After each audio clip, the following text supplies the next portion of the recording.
Hey everybody, this is Frankie Abbruzzino or Francesco Abbruzzino with the Rogue Rant. Today I want to talk about college.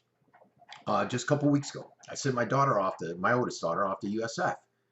And as I sat there and we were doing our tours and everything, I couldn't help but think of how higher education has become somewhat of a mess. You have many institutions out there that essentially are fighting for our greenback. They're fighting to get all those student loans, the grants, the scholarship money, direct cash from the parents. And to do that, they're trying to look more fancy, more appealing to the students, to our kids, to the youth. And they're doing this through new dorms, fitness centers, student centers, dining facilities, all that nice stuff. And what's created this and what's evolved from this is the mentality that everybody has to go to college. And what they're doing is they're putting thousands of kids on campus because the more kids they get, the more greenbacks are going to flow their way. But not every kid needs to go to college. Some kids need to be ditch diggers too, or fry clerks behind the McDonald's stand. I remember when I went to college years ago, it seems like too many years now, there wasn't a race for the greenback, or maybe not as much. Those university dollars were there and it attracted them, but our dorms were crappy. The facilities were not that great. They basically sucked. But somehow I came out and others came out with a solid education. And should I even cover that there are now 5 times more progressive professors than conservatives at college facilities these days?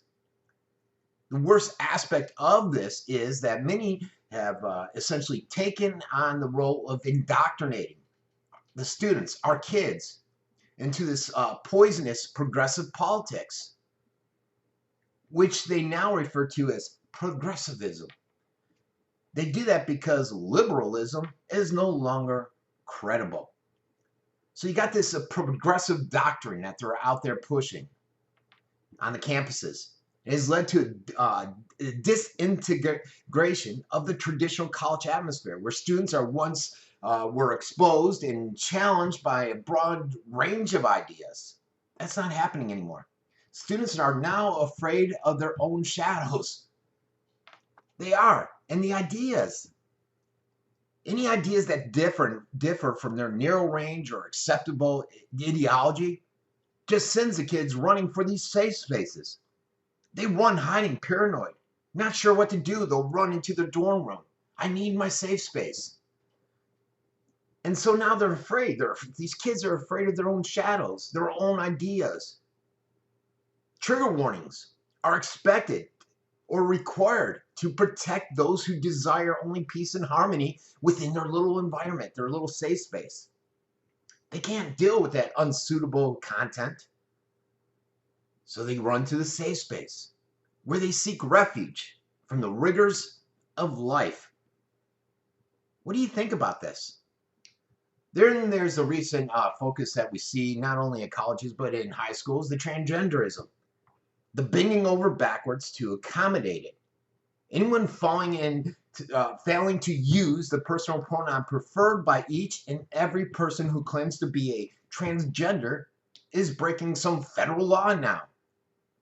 You don't want to sexually discriminate, and it will be treated as a lawbreaker when you go at the university grounds, despite the fact that transgenderism has absolutely no grounding in science whatsoever. And think about it. Transgender people make up about 0.3% of the population, okay? If that, 0.03. How is it that such a small amount of people can propel the politically correct into action on this, spawning another uproar over some thought or action that a person may have that has virtually no effect? You know, back in the 60s, 70s, 80s, the often struggled to desegregate schools. You know, back in the 60s and 70s, when they wanted to put blacks and white students in the same learning environment, and it reached that peak. You know, you look back 40 years forward or jump forward, and some now want to reverse that. Essentially, everything that is old is new again. And what about the identity-based housing? That's segregated housing for students who have historically experienced oppression. The idea extends to racially segregated classes where students will feel better when surrounded by those who are just like them. You do have schools like the University of Chicago, that dean has stepped down and said, we're not going to do this. We're going to push back against the political correctness. The dean warned incoming students in a letter that there's no tolerance for that kind of student demand. They will not support trigger warnings. They will not cancel invited speakers because the topics might prove to be controversial.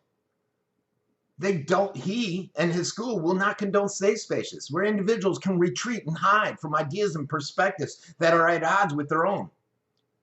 This dean encourages students to speak, write, listen, challenge, and learn without fear or censorship. Isn't that an amazing thing? A college education should help people prepare to cope with life, not fear it. Political correctness is an infection threatening the nation. Getting rid of it on campuses is a big step towards producing a young Americans that are educated, grown up, and prepared for experiences. And we hope that this dean's message over here at the University of Chicago is heard loud and clear by other administrators around the nation. It's time to wake up. We don't need these safe spaces.